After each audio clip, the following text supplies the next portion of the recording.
Sam, how's Hello. things? Things are upside down. Hello to the wasteland out Yeah, there. I it's been a assume we while, have. hasn't it?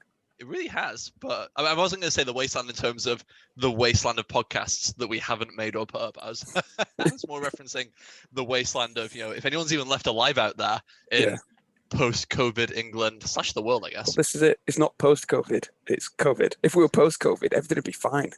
We'd have That's broken the true. back of it. Life would be just going along swimmingly. But that is not what's happened. You're not even wrong. Whereas at the moment, we're just in the trenches, in the depths of it, Yeah. with no sign of coming out. Just keep digging through. Yeah. So At time of recording, we should say that Bojo has just come online. We're not going to make it political, but he's just put a fat ton of extra restrictions on, hasn't he? yeah, but I was thinking. So I was thinking it's very much like, I don't know, all wretched no vomit. It's very much like, and I'm going to get the army involved. Just you wait. It's I like swear to God, I'll do it. it's like when a parent's lost control of a kid. Oh, Yeah. if you say another word, and I'm going to turn this country around. Well, please do. Please God Just you do. wait till your father gets home. Just you wait till the chancellor gets home. Oh God. So yeah, but yeah, and yeah, interestingly, groups of 6, no more than groups of 6, unless you're a teacher, in which Yeah. case have 30 plus kids Yeah. from 30 households. Don't worry, that's safe. Basically, I think that the gist of it is, as long as someone somewhere is making money, then it's safe. That's very much it, isn't it? Who's gonna sort out this country? Well, I can, for money. I can leave all the schools open and endanger people. We've got people here at my school who are having to shield, or they can't come in for health reasons, or they're pregnant, or whatever it is, or they've got family members with health concerns. So already we've got, like, coming back, this weird mixed bag of some people are here but they can only do like half their duties, some people are here and they can do their full job, some people just aren't in full stop, so all their classes are taught online. Then you got kids who are in the same boat, so you got kids who have been tested positive, or they've got a fever or whatever, so they can't come in, or they've been sent home.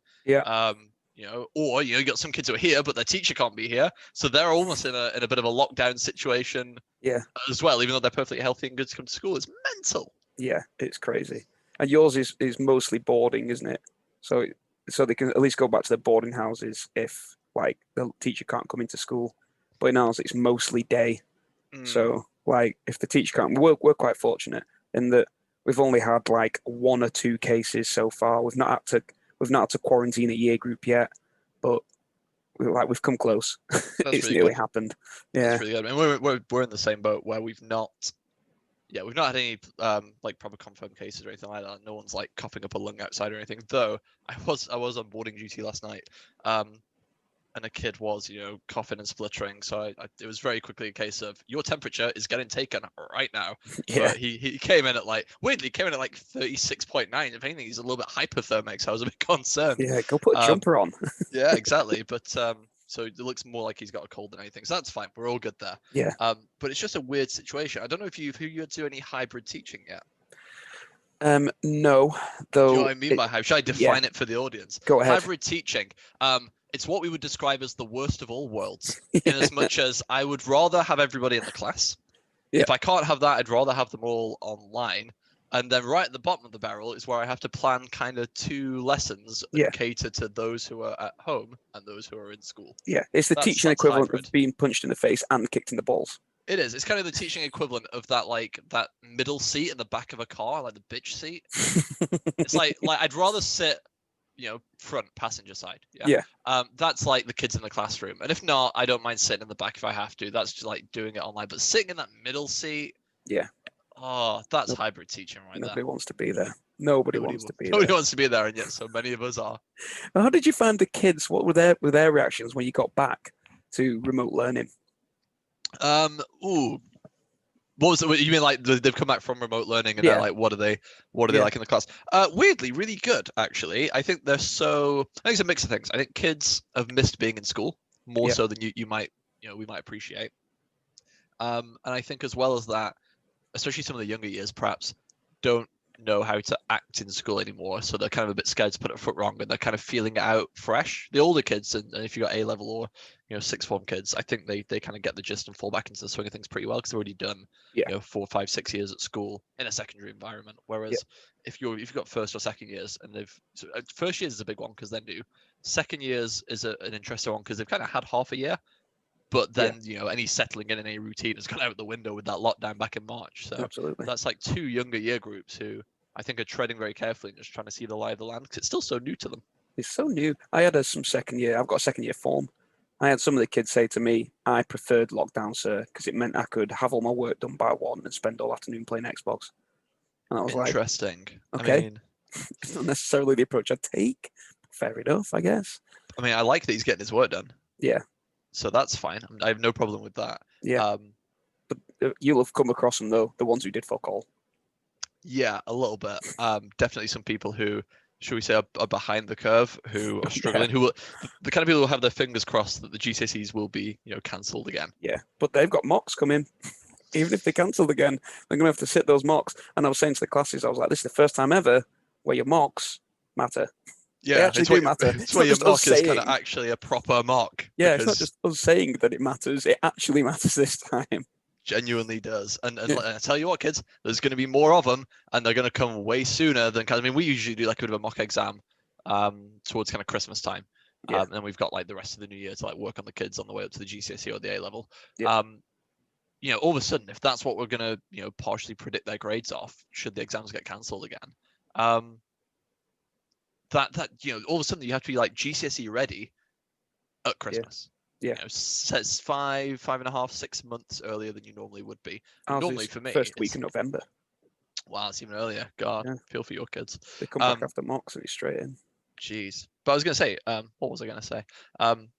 Normally you kind of see from Easter onwards, kids seem to like get their stick up the arse a little bit and actually crack on and do some work and get their heads down and get a bit stricter with themselves. And they don't get that opportunity to get to the end of the syllabus and then really ramp up towards the exam if the exams are cancelled. And actually that mock 3 months ago is what we're using now.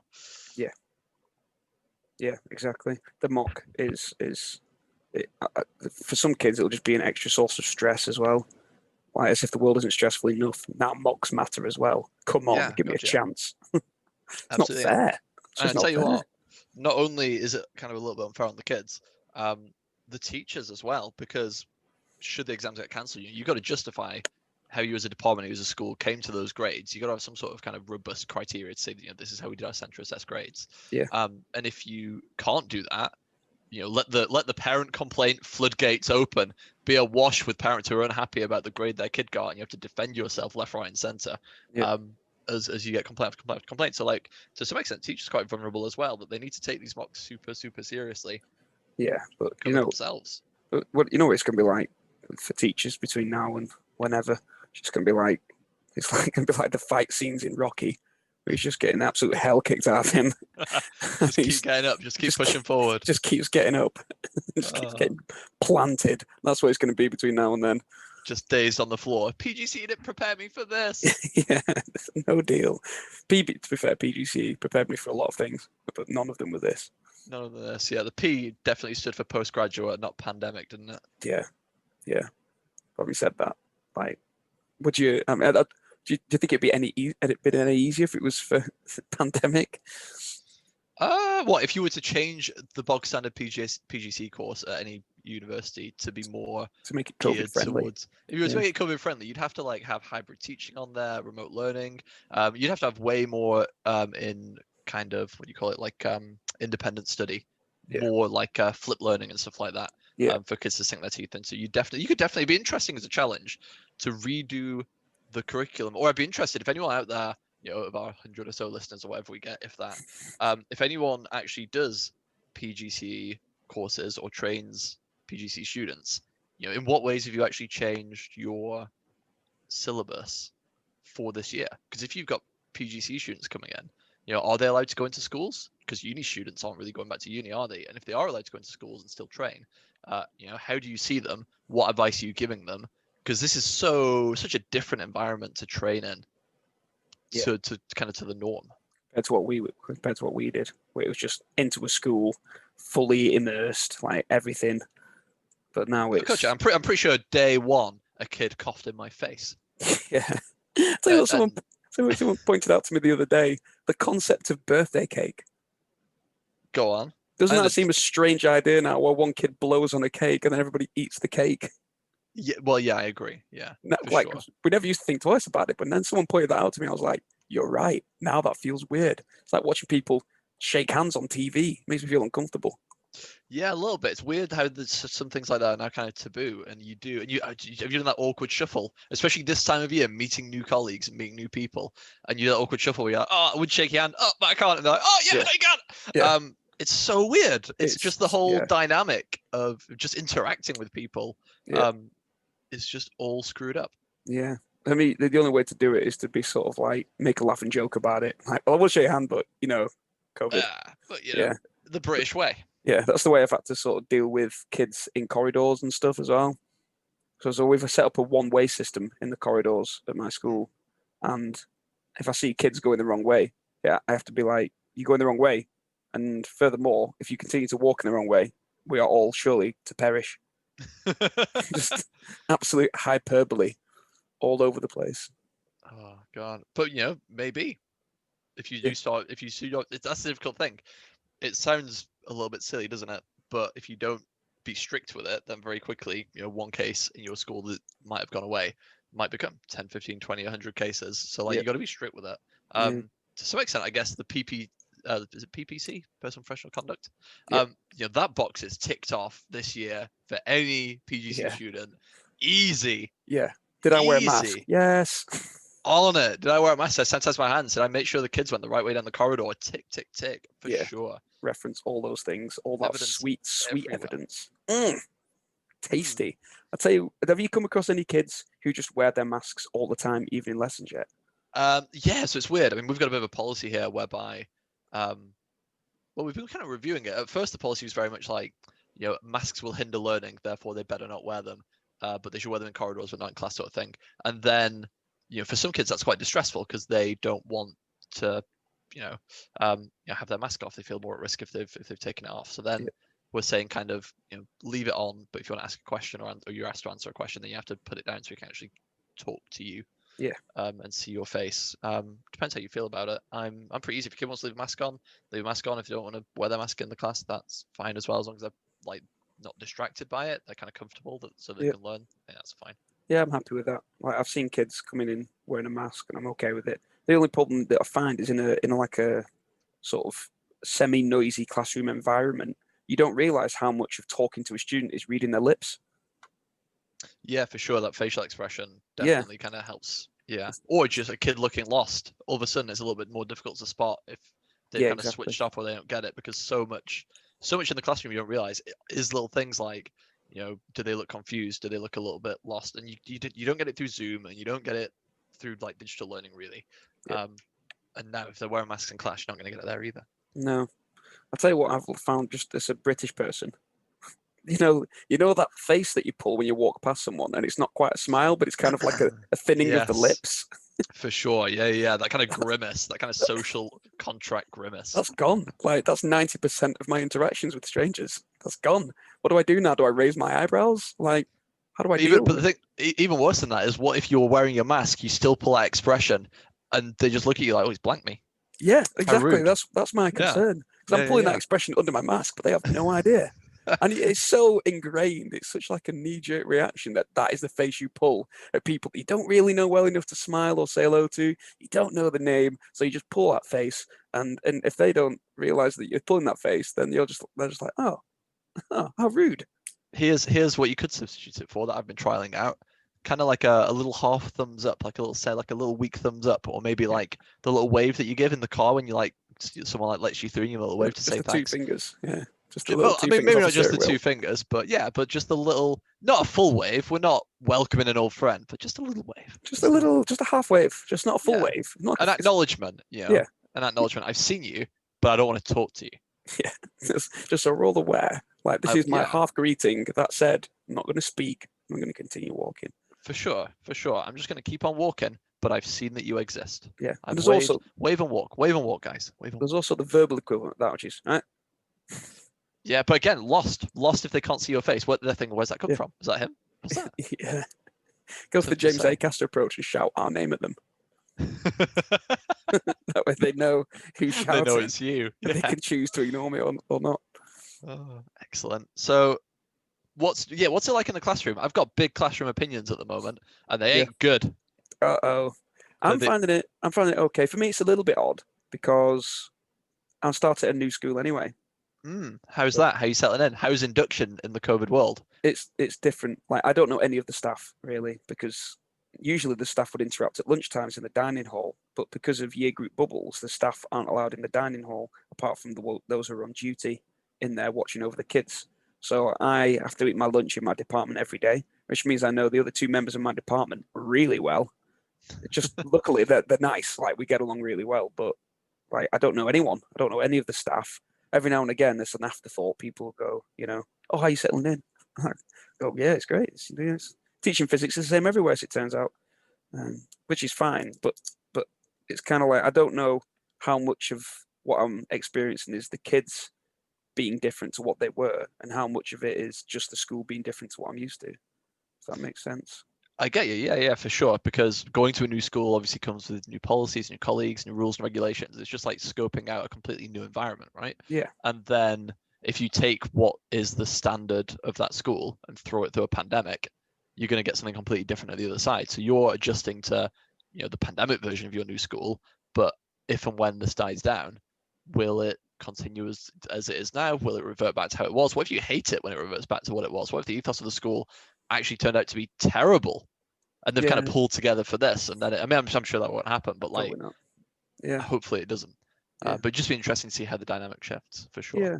I'm finding the school day feels very different because at my old school, the day started at sort of 8:30-ish and went on till 5 o'clock.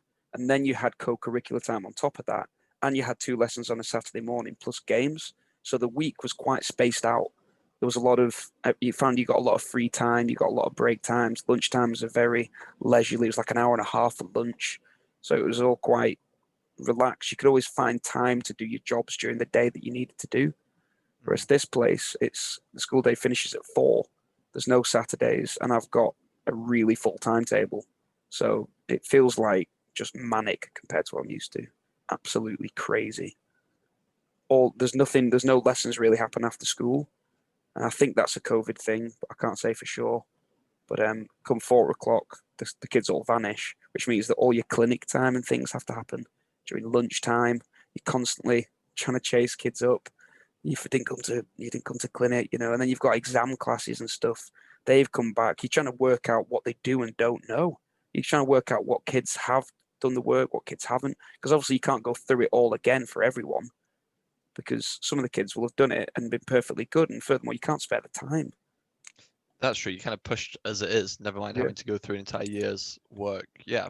And then, like you say, do you put extra stuff on? Well, you don't necessarily have the time to put extra classes on for those who need them. And unless you give up at lunchtime, but you don't have much time at lunch and they have other commitments as well. This is kind of the struggle. I've noticed that as well, because again, we had this stretched out day here where there were lessons that ran a little bit later, until like 4 and 5 and 6 o'clock. But that meant a bigger gap in the middle of the day, a good time for jobs and lesson planning and marking and just getting through your to-do list. Exactly. But now we've kind of squashed the day down. We're Right. finishing at 10 to 4 is the end of the final lesson. Wow. So there's just it's difficult, I guess, that like I'm sure people will be listening from schools that finish even earlier or have even more squashed timetables, like, oh, look at these two bleating. But it's different when you get used to a way of working and then all of a sudden everything's condensed and cramped down, and we get 10 minutes between lessons, so the kids can get around and get from building to building or whatever else they need to do, which kind of I like that as an idea. Just helps everything run a bit smoother. Only now you can't go spend that 10 minutes chatting to the person in the lab next door or going to the common room or anything like that. You got to be wiping down your desks, you got to be disinfecting them, you've got to have your door open because they can't gather in the corridors. They have to be let into the room straight away. So then you've got these dribs and drabs of kids coming in, and all of a sudden you can't do your emails because you can't have your computer up on the screen because kids are coming in. You can't get through that to-do list. So it's getting to the end of the day and then you're working late into the evening trying to get these jobs done. It's a tricky one. It is tricky. With regards to marking, I've been I've been to a couple of meetings, being a new member of staff at a new school, stuff like voluntary meetings are the kind of thing you want to do to sort of put across that you're a serious teacher, if that makes sense. Yeah, make out like they hired the right person. Yeah, I'm make with a you. good first I'm with you. impression. So I've been going to these meetings on the marking policy, and our That place. sounds. I don't know, like, man, that sounds dry as shit. It sounds drier than brown flakes with no milk, doesn't it? It's Does. crunchy, not less. But it's been okay because they're trying to work out how to change the marking policy to allow for the fact that Google Classrooms is now a thing. So at our school, the policy with regard to taking work in is, if you're marking a book, you have to be sat there in latex gloves, a face mask, and a face shield over the mask in order to mark, which, with the weather, it's been reasonably warm recently. It's sweaty work. Like, it's horrible. So you sat there marking a job lot of books on paper, and it's just an horrendous experience. So what I'm doing is I'm getting all the students to hand in all of their homework and whatnot straight onto Google Classroom. So even if they work in the book, they send me a picture, because that means I can mark it at home or at school. I can mark it on various devices. It makes my life a lot easier. So that I'm going along saying, well, that's the obvious thing to do. Like, surely everyone's doing that. But then you look at history, and for them, it makes more sense to do everything, including classwork to a certain extent, on Google Classroom. And then you go to maths, and doing maths on a computer, as they well pointed out, is nigh on impossible. You want to be ticking book. You want to have a book in front of you. You want to have pen on paper. It just makes marking so much easier to be able to do that. So the sort of what we've come to the conclusion of is absolute flexibility is the key. Everyone needs to be able to do something different if they need to. And you're going to have to trust staff to make the right decisions. Oh my god, can you imagine trusting staff? It makes James, staff. it makes Those SLT all of them. scumbags. The song. You gotta trust those scumbags. The staff. Staff. The unpromoted staff. The How unwashed masses. dare you suggest something so radical as to put power in the hands of the people who actually do the job day in and day out? The staff. Do you remember when we started that teaching learning group? And, I do, yeah. Our guerrilla teaching learning group, where we stood up one day at staff briefing and said, yeah, guys, we're going to offer some CPD independent of the school. Just come along or whatever. You professionals, do whatever you want with your time. Yeah. They were getting the head of teaching and learning found us absolute daggers from across the room. He was not impressed. But equally, that was his job, and he should have done it, and he never did it. But then at the same job time, that you get paid for. We found that guerrilla movement was far more effective than putting it in the hands of SLT, didn't we? Oh, God, yeah. Not everything needs a working party and a steering committee and a policy written. And sometimes you just need to get your heads together and say, what do you want to work on? Oh, I want to work on my marking, for instance. My marking's been a bit naff lately. And then just hear, sound out the room. Other people might agree with you. You feel a little bit better about it. Other people might say, have you tried X, Y, and Z? Yeah. That's how you can kind of grow together. But I feel like, I don't know. Maybe I'm wrong. Correct me if I'm wrong. In my head, the way it should work is staff are allowed to kind of teach as they see fit. Yep. And you mark how they want and plan how they want and whatever else. Like, they should have autonomy in their classroom because it's their classroom and it's their classes and their professionals. And there should be that professional courtesy to say, we've hired you to do a job, we're just going to do it. Obviously, you can check on them and they've got a head of department and you can watch lessons and stuff. But you got to trust them. And then, staff should be going to the management and saying, to do my job, I need X, I need Y, I need Z. This would help, that doesn't help.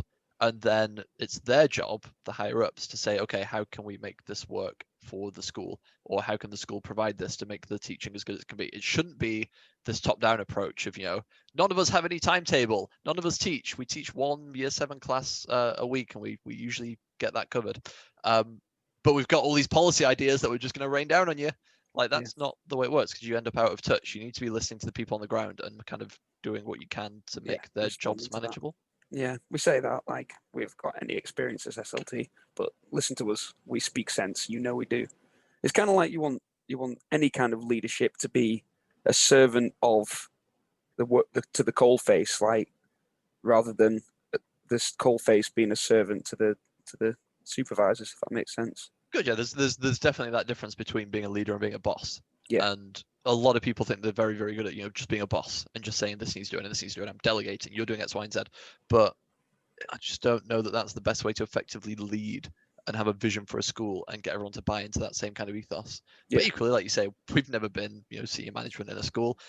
We've just been on the receiving end. What do we know? They've probably got their own challenges and their own difficulties. But it'd be interesting to get their perspective on it to see why what we're suggesting, either doesn't work or runs into like roadblocks. Yeah. So it's so interesting. In fact, if you are senior leadership and you'd like to join us for a conversation, and you're listening right now, against all odds, please feel free to be in touch. We'd love to have you on.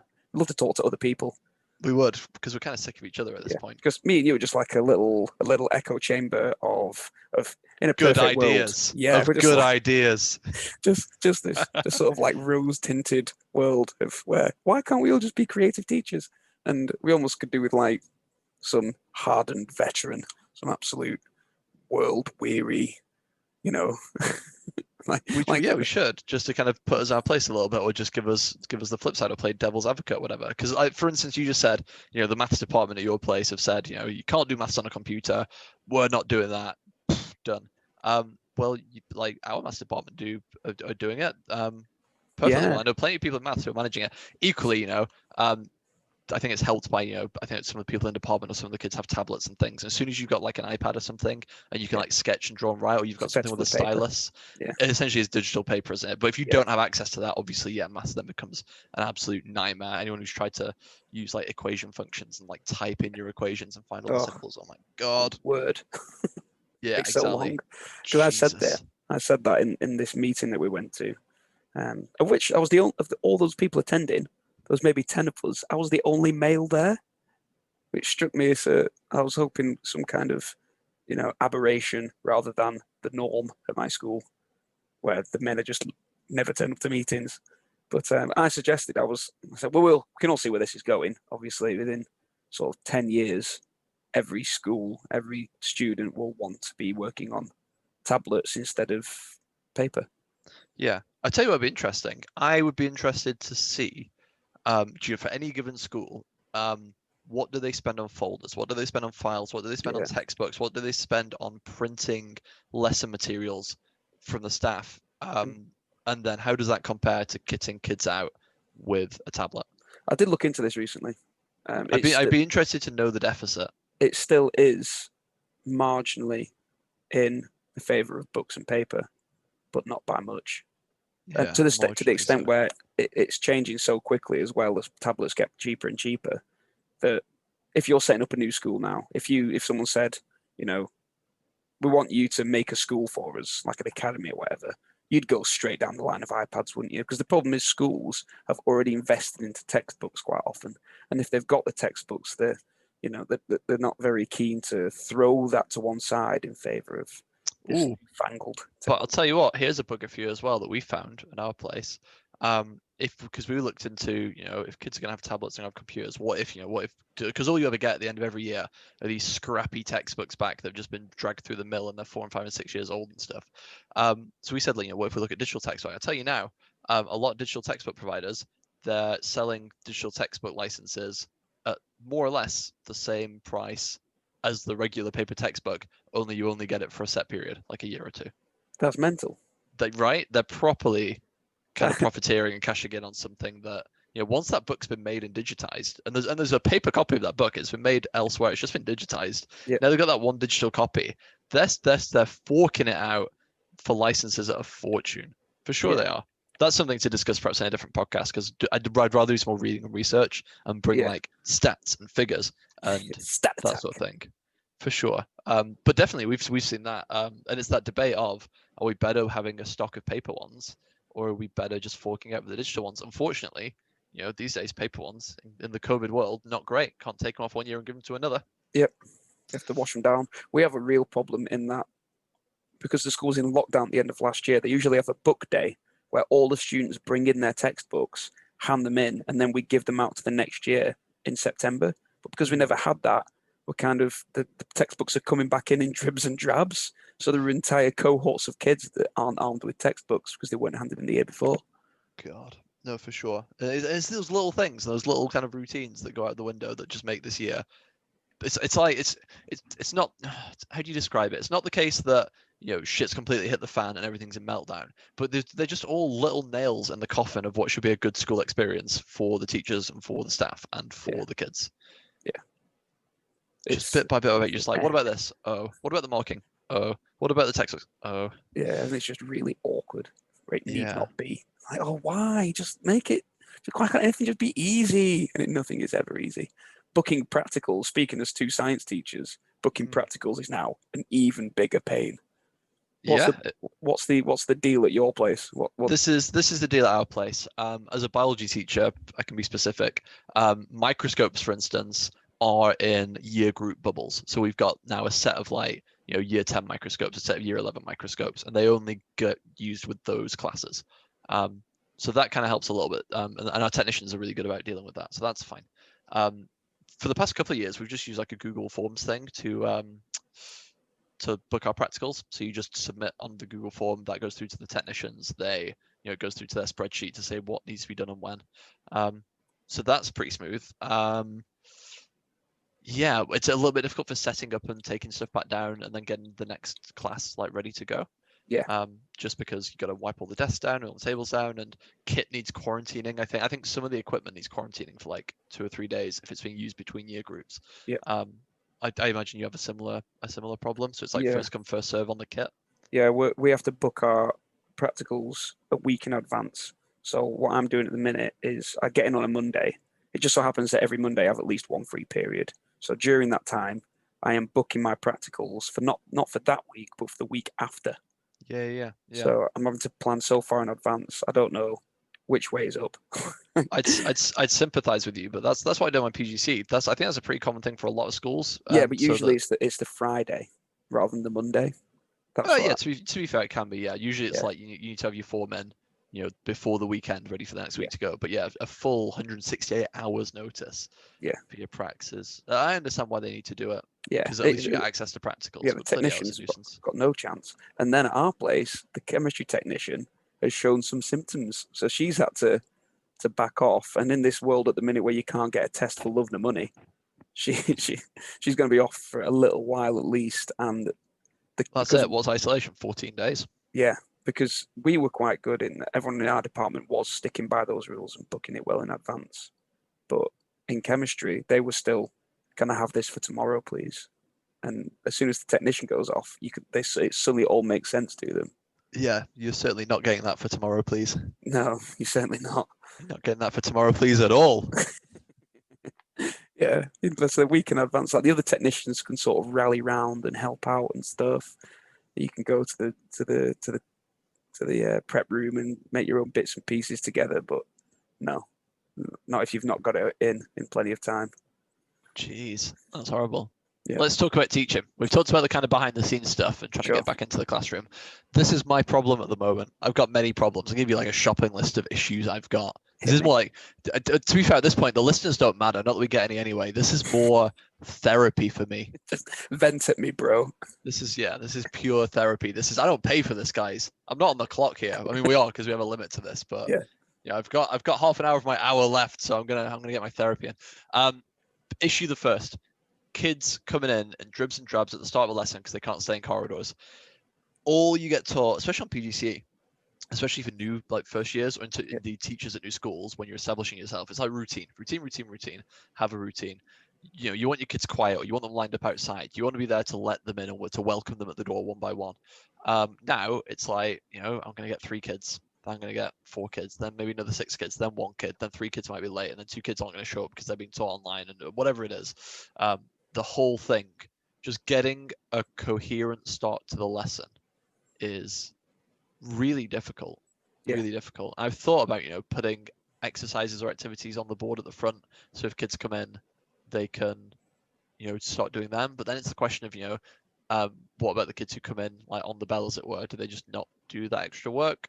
So they kind of fall a little bit behind their peers. Do I even make it work? Should I even be asking the kids to work before the lesson officially begins, or should I just give them some headspace and to just sit there quietly? Is that fine? Maybe I'll try that out. Yeah, I've had something similar. Like today, for example, I put on my whiteboard, as you come in, pick up a mini whiteboard, a pen and a rubber, and answered these questions. It was just a few Oh, you got rearranging to, wait, equations you have to practice. sanitize every pen, Yeah. every whiteboard, every rubber. Oh my again, God. very fortunate in that instead of having classroom sets, they live with the technicians, So they can do like year group sets. so Okay, they that can makes do year sense. group sets. Yeah, so Yeah, it's yeah. not too bad. Okay. So I said, as you come in, grab a whiteboard, a pen, and a rubber, and then the kids were coming in and they didn't spot was on the board and they were just sat there without a whiteboard and pen and rubber. So I had to tell every individual kid as they came in, despite the fact I left them straight by the door as they walked in, first thing they saw. Never occurred to them. So they had to tell every kid as they came in, and then there were kids coming in, and the noisy ones always come in last, don't they, and disturb everyone else who was working, and it just gets chaotic quickly. So yeah, I know exactly where you're coming from with that one. Hit me with the next item on your shopping list. That was grievance the first. Grievance the second is we are doing this hybrid teaching. So we're saying, if you can be here, great. If you can't, there's still like this expectation that kids can kind of join the lesson live. Yeah. So I'm stuck with this issue of, I'll have it might be it might be one or two kids in a class have to join through Zoom, and I've got my setup. I've got down to a T because I've got the computer and I've got the screen at the front and stuff, so I can. All I needed was a mic, and then Yeah. they can join through Zoom. I can mirror my screen, so they can't see me, they can't see the class, but we can all hear each other, and they can see the slides as I go through them, and they can see any annotations on the slides. So it's essentially almost like a podcasty webinar sort of thing, but with slides. So like the setup is fine from that perspective. The bit where it falls down is I now feel like I'm having to cater to an audience in the room and an audience at home. And normally there'd be the chance to say to a class, okay, now talk among yourselves, or now, hash this idea out among yourselves, or have a go at this exercise and I'll come round. Can't even come round, get into that issue. Yeah. But now I kind of feel like I'm shackled to the front of the room leading the whole discussion for fear that I leave the 2 people or 3 people on Zoom coming in digitally behind. Yeah. And I can't really see them, and it's tough to interact with them. And if they say anything, it's just going to come, through the kind of computer. I mean, I guess what I could do is get them to talk to each other, and then mute the computer while they do that, so no one else can hear them on my end, but they can hear each other. Yep. Maybe that's an approach to take. I guess maybe that's if I'm going to be a bit proactive, but it still feels weird. It still feels like I don't know. I'll tell you what it is. What it feels like is my headspace in a lesson is being taken up by things that you would normally never have to deal with. So normally you would be saying, crack on with this exercise or chat in these little groups, and I'll come to you in a couple of minutes. And then you mill around and you chat to people and you get an idea of where they're at, and that's what you should be doing. Yep. Now my headspace is taken up with, I just drew on the whiteboard, but the kids on Zoom can't see that. So now I need to go and make a new slide. And now I need to, when I'm gesturing at things, I can't point at them on the board. I need to get the mouse. I need to gesture with the mouse so the kids, they can see it at home. All these little tweaks and changes to the way you would normally operate to try and incorporate everyone that just takes up your headspace, just leaves you drained. Yeah. We're quite fortunate in that we've not really got, with the odd exception, we've not got many kids not in school at the minute. We do have some kids off ill. There's always kids off ill at any time of year, colds and whatnot. But the expectation isn't necessarily there. Just like for any kid being off ill at any time, they are such a vast minority that it's kind of up to them to catch it up. True. Unless they're off for like quarantining, or unless they're self-isolating. What I was going to say. That's the policy problem that we've got, that we run into. So we were saying, if you're isolating or you've got it or whatever, you're quarantining, you can join live. And then we had a situation last week where somebody, I think they'd broken their leg, or they were just feeling unwell. They're just feeling unwell. I think the message was, he's feeling unwell, so he can't come in today. That's fine. What's the Zoom code so he can join the lesson? I was saying, no, hold on a minute. If he's too ill to be here, he's too ill to access the lesson. You can't tell me he's so ill he can't sit in his chair in the class, but he's not so ill that he can't sit on his bed and do the same stuff. I'm not having that. So we've been quite strict. We're kind of saying, if you want to join the lesson live, it's because you're isolating, so you got a temperature or you've got some symptoms, or you've tested positive, whatever it is. But if you've got a bust up leg, or you've got you're really ill, or like if you should be recuperating, you're not joining the lesson live from your bedroom for that. It's not something we would do the rest of the time. So exactly, any different now. We shouldn't be changing the norm for that sort of thing. I don't think. It strikes me this hybrid teaching isn't a long-term solution to this. It's not going to work as like, if this is life now, and we have to live with COVID forever, and there will always be people isolating forever and ever, until the end of time. Like, this isn't going to work, is it? No, and I think there are things that schools can do to prepare themselves, especially as things go more digitally and more people use things like Teams and OneNote and stuff like that. It wouldn't surprise me if departments charge their staff with making almost like a bank of like ready to go digital lessons. Yeah. So, it'll still be the case of like you can teach however you want, whenever you want. But if there's that library that kind of follows a bit of a template and goes through things, and just says, here's a little introductory sentence, here's a tick list of criteria of spec points we're going to cover, and then it's got, it's got videos, it's got diagrams, it's got questions to it, whatever it is. If that is on some sort of, department OneNote, and you can just copy it through to your OneNote section, or copy it through to your Teams or whatever you're using, or if you're using Google Classroom, you can get it there. You can provide for them that way. So the Yes, next question then mm. is how much, there's going to be a lot of reinventing the wheel there. Lots of schools preparing the exact same material for the exact same purpose separately. How long is it going to be before people start making just digital schools where they don't even offer a building? They just say, we will teach you entirely. We will teach you the entire GCSE course. We'll give you 4 A levels, like the whole shebang, from the comfort of your own home. That's an interesting one, actually. That is quite interesting. I read a paper on an idea like that to do with it was more to do with spaces than anything. The focus was less on the curriculum, more on what a space offers and what a space should be, and digital spaces versus these like live studying spaces. I'll try and dig the paper. I always say this. I should stop saying I read a paper on, because all that then happens is I need to go reference that paper to be some sort of good little academic, and then I can't be bothered to it, and I forget, and the podcasts are lackluster. So I can try and dig it out. But it was interesting what the paper was saying, because there's definitely something lost in that digital medium. A sense of richness, a sense of ability to communicate that you just don't get, and a sense of knowing the kids. I mean, I could definitely say, hand on heart, the students last year that I taught in person, I knew their names, I knew their faces, I knew what they struggled with, I knew what they didn't struggle with. I could pitch questions right. I was fine with those classes. And then the groups that I had, I had some groups I'd never met, because we rotate our first years, so they get like a little carousel of sciences. So in lockdown, I had kids through Zoom 2-3 times a week that I'd never met in my life. Yep. And I couldn't tell you much of anything about them, because it's such a nightmare to get that sense of richness, that idea of just being face to face, even through Zoom. It's horrible. Yeah, you're preaching to the choir there. I started at a new school, so I knew no one. I knew no students. I went back, and it was nice to go back in. Well, for us, it was late August to actually finally put, because even names, I could only remember 2 or 3 names. So it was like teaching a spreadsheet. It wasn't like teaching people. That's the weird thing. So I think that's one problem with it. Yeah. And another problem you see, especially, I don't know if you've ever done any MOOCs, those big online kind of open courses that you can go and study. Okay. If you haven't, a MOOC is just like a big open online course. They're in a range of subjects. Like, I think, is it Harvard or MIT? Like loads of places, even reputable places, offer them. And to some extent, I mean, I'm giving a real snapshot here. You can, usually they're free, or a lot of them are free, but you can pay to get the certificate to say you've done it at the end. Yeah, you can pay to sit the exam, so to speak. Exactly, yeah. And I've noticed with those ones especially, if you pay for them, you certainly get a bit more of an experience. You can sometimes rely on, if you pay, maybe some work will be marked, or you'll get graded on something. If you don't pay, you're completely anonymous. Like, there's no investment from your teachers and lecturers in you whatsoever. And that's a fear as well. Is like, there's something about, getting invested in a kid doing well.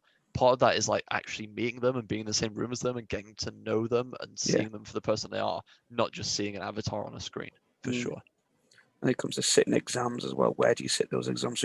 If we're doing a course online with MIT, we're nowhere near MIT. Boston is really, really far away. For sure, yeah. So, like, do you sit the exam like where you sit a driving theory test, for example, or your QTS skills tests?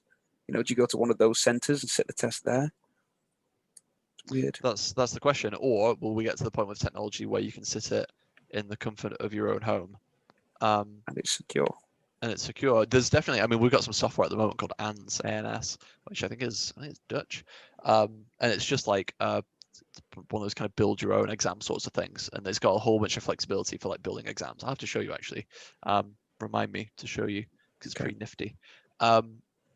But that's got an option for like, I think it's called Safe Browser. So it's the idea that when they open up the test in that app, it'll take them through to a browser where, you know, once they're in the test and they're in the browser, you can't go minimizing it, you can't go changing it, you can't go tabbing out, you can't go searching in search engines. Like that's you until you submit test. Yeah, there is no alt tab for you, my friend.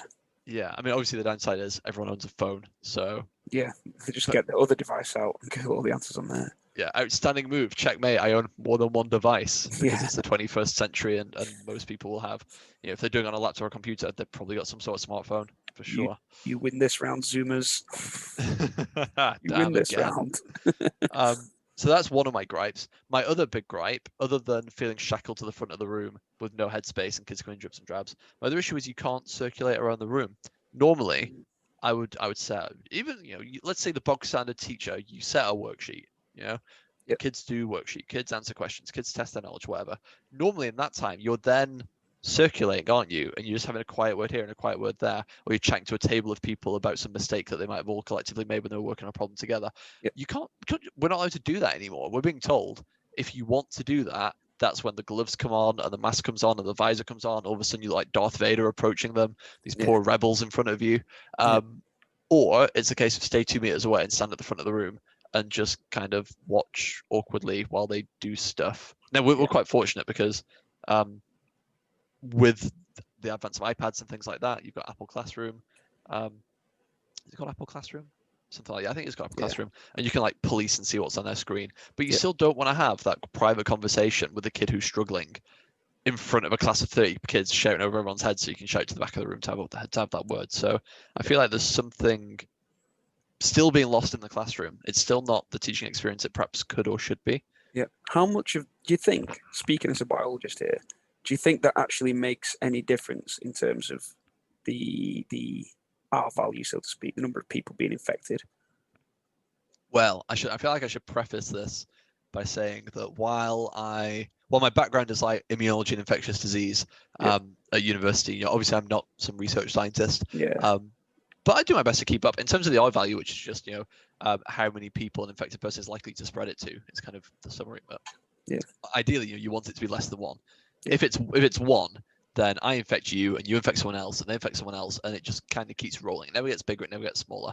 You know, I'm getting better as you infect the next person, sort of thing. If it's less than 1, that's great, because bit by bit it recedes and recedes and recedes. If it's more than 1, that's when it becomes exponential. So if I infect 2 people, if the R value is 2, then they infect 2 people, then they infect 2 people, it gets bigger and bigger and bigger. That's why you see that kind of increase in the curve. Where we're at the moment, the news I think yesterday said that we're at between 1.1 and 1.4, and it's tough to estimate, and it will differ depending on where you are in the country, because if certain areas have fewer cases and we're kind of locking down a bit, it might go away there, whereas it'll increase in other areas. But in terms of like health and safety measures, from what I've read and from what I understand, wearing face masks is good. But the key thing for wearing a face mask is it stops a lot of what you're breathing out. I would say that they have a bigger benefit stopping you spreading disease than they do stopping you catching disease. If you wanted a properly virus-proof mask, then one of these little face masks, isn't necessarily that. It's not an N95 respirator mask that you're going to get, in a government lab or in a hospital lab that's like really, really secure, that are horrible to put on and off. But it'll stop the spread a little bit. And if everyone's wearing them and everyone's adhering, then yes, it will cut it down a little bit. We've been given, I was laughing, we've been given these plastic face visors. Yeah, we've got some of those. And yeah, it's almost like a pair of glasses, and then like a big screen attached to those pair of glasses, so it sits in front of your face. Now that if a kid is to spit in my face, that will help. However, there's no mass component to that. There's nothing stopping me breathing the air circulated in the room with that. So qualms. Yeah, if someone's going to spit in my face, then fair enough. It's going to stop it. But in terms of like, cutting down infections, I'm just as likely to get it as anyone else in there, even when that. Well, actually, I say that. I did read I saw some research earlier today, though don't know how reputable this is. It was out of a Chinese university, I can't think which one. But the headline, the gist of it was they'd done this comparison of like looking at the number of cases versus the proportion of the population that wear glasses. Right. And the interesting thing is that, let's say 30% of your population wear glasses. Okay. Only 5% of COVID patients wear glasses. How Right. weird's that? And the reason for that is that virus particles in the air can enter your body through your mouth, through your nose for sure, but they can also enter through your eyes. Okay. If you didn't know that, welcome to a little bit of virology. Like, they can get into your body through your eyes quite often as well, which is a little bit scary. Not all of them, I should say. Or, the other common thing is, a lot of people scratch at their eyes and poke at their eyes and rub their faces. And perhaps it's the case that people who wear glasses do that less because you'll just dislodge your glasses. Yeah. Either way, there's this kind of correlation between, if you wear glasses, that's almost like a little face covering. To some extent, it's covering a bit of your face. There is this lower incidence. That's bizarre, isn't it? And especially weird for a disease that by and large affects older and infirm people who are perhaps more likely to wear glasses. Yep. Whose eyesight might be deteriorating still, even then. But I found that quite interesting. So actually, I would probably say things like masks, things like visors, things like hand sanitizing, things like following one-way systems, if everyone does it and they all do it together, it actually probably stands a pretty good chance of Yeah. of stemming the tide and dropping the R value. However, that comes with the caveat that obviously nobody's 100% safe with this kit because this stuff is cutting the chances, but we're not saying it'll ever go to zero. Yeah. And it's dead easy. The other problem I've got, I noticed this when I was on duty in a boarding house last night. A lot of the school buildings, and loads of people have this as well, have those fire doors that have to remain closed at all times. Yeah. And I was noticing that as I was moving around the building, and it's the same in our science building, every time I'm opening doors, closing doors, opening doors, closing doors, everyone's having to do that. And it's an absolute kind of nightmare because everyone's touching the same stuff. I was trying to work out in my head, the fire doors are there to cut the risk of a fire spreading through the building, right? Yeah. The odds of a fire breaking out are like minuscule, rarely happens. Having the doors closed, however, increases the chance that COVID's going to spread because everyone's having to handle the same doors. Yeah. At our school, they've weighed it up and in their risk assessment and said for now leave fire doors open. Good, because that's what I was going to say. A clever and interesting thing to do, a clever thing to do would be to say, at what point do you weigh it up, and does the risk of a fire pale in comparison to the risk of a massive COVID outbreak? Yeah. And I think that's the case, that if you're in the building, you can prop them open, as long as you make sure that when you leave the building, you close them. Yeah. I think is a perfectly fine policy to have. Because I just remember just opening doors, all these closed doors all the time. I was like, how many other kids have touched these doors and not sanitized their hands, or been coughing and spluttering or chatting and talking as they've come through these doors? It's a little bit concerning. Yeah. Should they be walking through the school with like a cloth and wiping things down as they go? Well, we've got to do that at the end of our lessons. I don't know if you have to do the same thing. We have to wipe down. I'm getting students as they come in. I spray down the desk. Everyone gets a bit of blue cloth and wipes down their desk. Interesting as they come in, because that would be in breach of our policy, because our policy is, because if they come in, then they're wiping down what's been left by people before, right? Yeah. But then So they put that straight in the bin. Yeah. There's a risk they get infected from what's before, whereas we're saying at the end of the lesson, you wipe down as you go, so it's sterile for the next people in theory. Yeah, I guess that makes sense. Yeah, but then obviously you lose, whether you do it at the start or the end, my issue again, you lose, 3, 4, 5 minutes of your lesson. That adds up. It only takes 10 lessons with those guys and you've missed one. Yeah. If you miss 5 minutes of lesson for 10 lessons, you just miss 50 minutes of teaching. Oh no, there goes another one of your lessons. At a time where we're already pushed to get through GCSE content. Here's a question for you in the final kind of 5 minutes or so. Here's one for you. GCSEs in summer, is that going to happen? I hope so. I hope that... That's not an answer. Yeah, no, that's a wish. If I was in charge, I'd say whatever happens, like there's nothing more socially distanced than an exam hall. Everyone's sat 2 meters apart anyway because you don't want them cheating. So I'd say even if the schools aren't there, bring in the exam candidates, get them working. That's what I'd say. That I could agree with. I think you could also have an argument to say, especially as a school, because schools usually have like a sports hall or two or a main hall sort of thing. Yeah. You could easily say, as you come into your exam, the school nurse or whatever, or the school doctor or whoever it is, will be outside to take temperatures. Yeah. As you're walking through, they take your temperature. If you're fine, you go left to the regular exam hall. If you go right, you go to one that's more socially distanced, or it's got people who are invigilating who are wearing better PPE or whatever it is. Yeah. You could definitely still do the tests. Yeah, you could do the exams, definitely. for sure. But then you get into all sorts of other problems, don't you? Because someone's got to mark those papers, or rather, to be fair, these days, if memory serves, the papers get scanned in, don't they? And Yeah, they they get do. digitized. They get digitized. So the markers are safe, but like someone has to do that scanning and digitizing thing and actually process those papers. So But you could do that in PPE. I don't think that would be the end of the world. that's true. You could do that in PPE for sure. It'd be interesting to see what happens. It'd be interesting to see how much responsibility the exam boards want to take for this, because the exam boards got a bit of a free ride this year, didn't they? Yeah. In that they don't have to process any papers or get any markers. They've just said central assessed grades, and we'll just keep an eye on it. We'll just have an overview and we'll work out what that's going to be closer to the time, but we won't tell you. And Yep. then they just dished out some grades. And interestingly, no one's been held to account as far as I can see. All the grades were mental. I mean, we had some grades because we've just moved to a new exam board for our A level. We didn't have any years of past data. Yep. So normally we get like a pretty good range of, A's and A stars and B's and stuff like that. So they just applied like the national data. So we had kids who were working at A and B grade level who just got U's. They just opened it up and they've been working at an A all year. And they were just told, sorry guys, but 5 people at your center have got to get a U because that's what happens nationally. So suck it up. Oh my God, this guy's got a B all year. You just failed him. He was off to do medicine if he got his A, and you just give him a U. But then as soon as that kicked off, all they did was go, all right, just whatever the school said, just give them what you want. Yeah. As if that is acting like an exam board. Yeah. They get so much money paid to them to do their tests year in and year out. And somewhere there is definitely a teacher that said, yeah, mate, straight nines. Yeah, no, yeah, all my students were going to get straight nines. So yeah, they were. What can I say for a year group?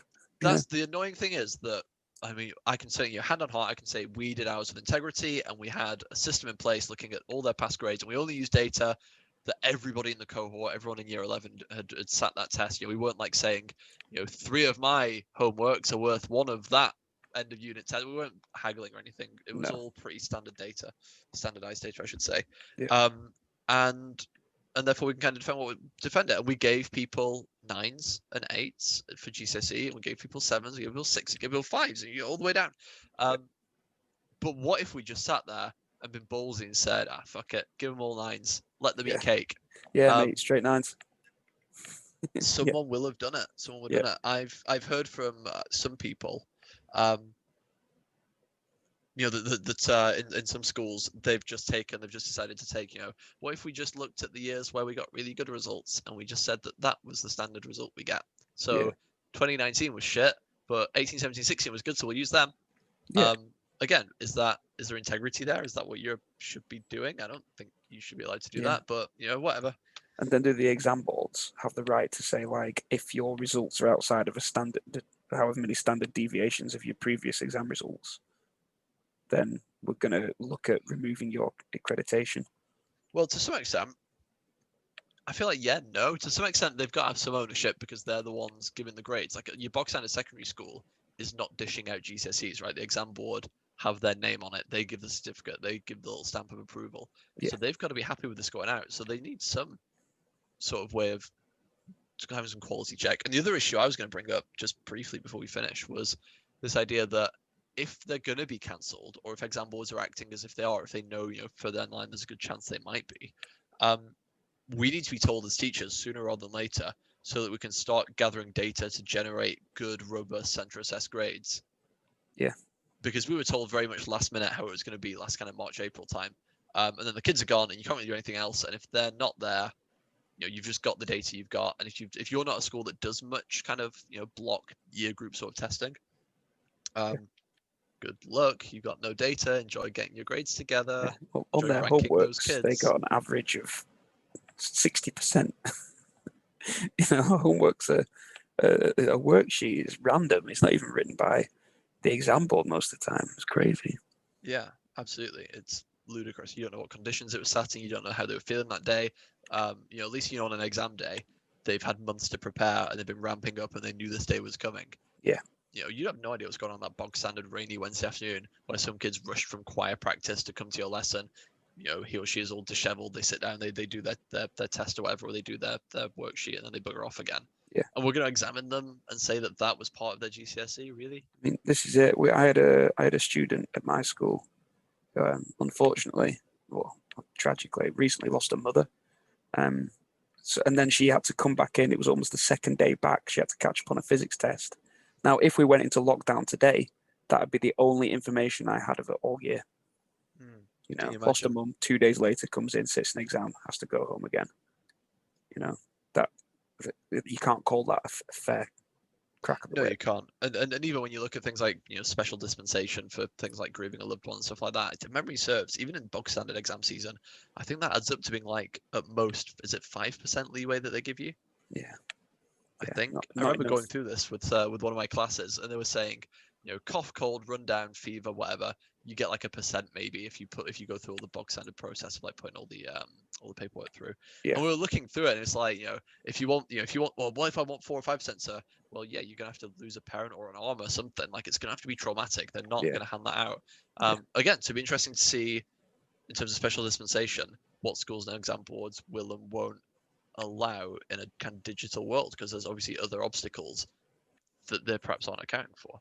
Yeah. You know, what if you just don't have secure internet at home? What if you live in an area or you're from a family who can't afford to have really, really good fiber optic internet? You know, Yeah. or do you get a special dispensation because you can actually access your online classes and your online work Because properly? that'll make a massive difference, won't it?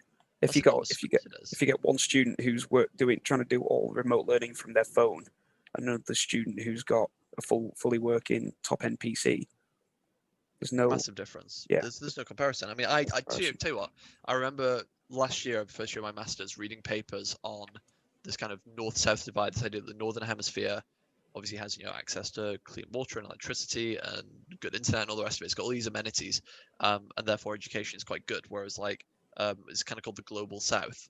Anything south of the equator, sort of thing, more like your Africas and your South Americas and things like that. Yeah. Those things are a bit more in jeopardy, and therefore education is a little bit harder to deliver, perhaps as a result. Obviously, I'm kind of paraphrasing and summing that up.